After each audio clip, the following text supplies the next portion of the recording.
Hi hello friends, మీ ముందుకు నేనే ఎందుకు వచ్చాను అనుకుంటున్నారా?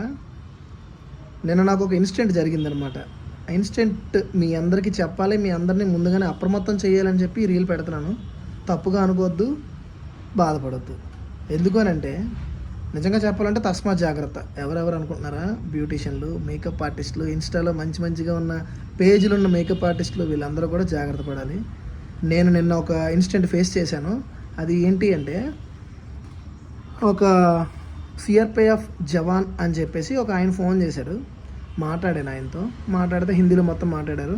మాకు ఇలా రేపు ఈవెంట్ ఉంది, ఆ ఈవెంట్కి 15 మందికి పార్టీ మేకప్ అంటే వెల్కమ్ గర్ల్స్ అని చెప్పాడు అనమాట. వెల్కమ్ గర్ల్స్ మేకప్ చేయాలి, ఎంత తీసుకుంటారని అడిగారు. సార్, వెడ్డింగ్స్కి లేకపోతే పార్టీ మేకప్కి అయితే 7,000 to 10,000 తీసుకుంటామండి. మీరు సిఆర్పిఎఫ్ అంటున్నారు కాబట్టి 5,000 చేయగలం సార్ ఫైనల్ అని చెప్పాను. ఇంకేమైనా తగ్గగలదా అని అడిగారు. సరే, నాకు ఎలాగో దేశం మీద భక్తి ఎక్కువ కాబట్టి కొంచెం సరేలే, ఒక అందరినీ కూడా అరేంజ్ చేయాలి కదా. హెయిర్కి sari dropping, makeup, hair, sari dropping, total 4,500 final చేశారు. ఓకే, అంతా బాగుంది అక్కడ వరకు. రేపు మధ్యాహ్నం 12 గంటలకు అని చెప్పి లొకేషన్ కూడా పెట్టేశారు. ఎక్కడ అనుకుంటున్నారా? లొకేషన్ ఇక్కడే మన కైలాసగిరి దగ్గర సిఆర్పిఎఫ్ జవాన్ క్వార్టర్స్లో ఉంటాయి, క్యాంప్ ఆఫీస్ ఉంటుంది అక్కడ అని చెప్పి లొకేషన్ పెట్టేశారు. గూగుల్ లొకేషన్ డౌన్లోడ్ చేసి తీరా చూస్తే ఏంటి మ్యాటర్, సింపుల్గా ఐడీలు ఎవరెవరు వస్తారో వాళ్ళందరికీ పార్సల్ చేయాలండి. పార్సల్కి మాకు ఫోటోలు, ఆధార్ కార్డులు పంపించండి అని చెప్పి నేను అప్పుడు ఒక 1 hour టైం తీసుకుని ఒక 6 మెంబర్స్ని రెడీ చేశాను. 15 మంది కదా, 15 మందికి మేకప్ చేయాలి అంటే మరి టైం పడుతుంది. మేకప్, హెయిర్, శారీ డ్రాపింగ్ అని చెప్పేసి ఒక 6గురిని రెడీ చేసి వాళ్ళ ఆధార్ కార్డులు, పాస్పోర్ట్ సైజ్ ఫోటోలు పంపించాను. పంపించిన తర్వాత, సార్ మీ అకౌంట్ డీటెయిల్స్ అవి చెప్పండి, ముందు మేము ఒక 10 రూపీస్ పంపిస్తాం, సెంట్రల్ గవర్నమెంట్ కదండి. అది మొత్తం అంతా కాన్వర్జేషన్ అంతా హిందీలో జరిగింది కంప్లీట్గా. ఏంటిది, ముందు మీకు 10 రూపాయలు పంపిస్తాం, వేరే వాట్సాప్ నెంబర్ ఉంటే మాకు చెప్పండి, ఆ వాట్సాప్ నెంబర్కి మా హైయర్ అఫీషియల్ సార్ మీకు వీడియో కాన్ఫరెన్స్ కాల్ చేస్తారు అని అన్నాడు. ఉంటాయి, ఎందుకంటే నేను నేవల్ డాకెట్స్, ఆర్మీ ప్రోగ్రామ్స్ కూడా చేస్తుంటాను, గవర్నమెంట్ ప్రోగ్రామ్స్ కూడా చేస్తాను. దానికి మినిమం స్టేట్ లెవెల్ ప్రోగ్రామ్స్కే ఐడి పాసులు ఉంటాయి లోపలికి ఎంట్రీ అవ్వాలంటే. సెంట్రల్ లెవెల్ కాబట్టి ఖచ్చితంగా ఐడి అవసరం కదా అని చెప్పేసి ఇచ్చాను. ఓకే, తీరా చూస్తే మా నాన్నగారు నెంబర్ ఇచ్చాను ఫోన్కి. మా నాన్నగారు ఫోన్ నెంబర్ ఇచ్చి వీడియో కాల్ చేశారు. మీ బ్యాక్ కెమెరా ఆన్ చేయండి, మీ ఫోన్పే స్కానర్ ఆన్ చేయండి అన్నాడు.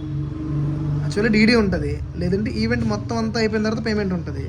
అది కాకపోతే ఇంకొక టైప్ ఆఫ్ పద్ధతి ఉంటుంది, ఎందుకంటే ఆఫీసర్ వాళ్ళే ఓన్గా చేసుకుంటే వాళ్ళు డబ్బులు వేసుకొని మొత్తం అందరికి ఇస్తారనమాట. సరే అని చెప్పి స్కానర్ ఆన్ చేశాను.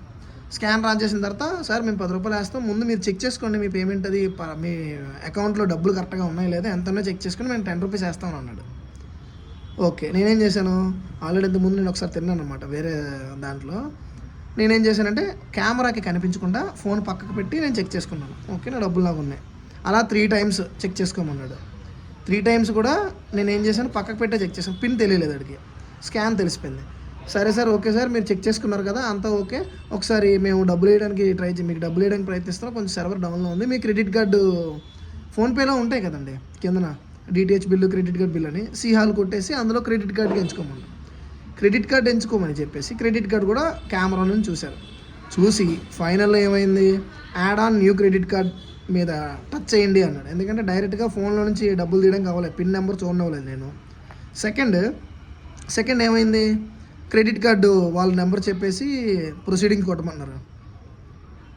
సార్ జై హింద్ అండి, మీరు చాలా బాగా చెప్పారు. అంటే క్రెడిట్ కార్డ్ బ్యాలెన్స్ మొత్తం స్కామ్ చేయడానికి చూసుకుంటున్నారు. కాబట్టి మన మేకప్ ఆర్టిస్టులు, బ్యూటీషియన్లు, మన వాళ్ళనే కాదు అందరూ కూడా కొంచెం జాగ్రత్తగా ఉండండి. ఇలాంటి ఆన్లైన్ స్కామ్లు చాలా ఇదవుతున్నాయి.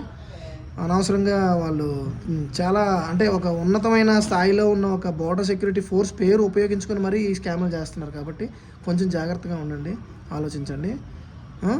అది మీరు గబుక్మని ఫోన్పే పిన్స్ కానీ, స్కానర్లు కానీ, క్రెడిట్ కార్డులు కానీ ఏమీ చూపించకుండా జాగ్రత్తగా ఉంటారని నా కోరిక. నేను ఒక సాటి మేకప్ మ్యాన్గా, ఒక సామాన్యుడిగా, మిడిల్ క్లాస్ వాడిగా.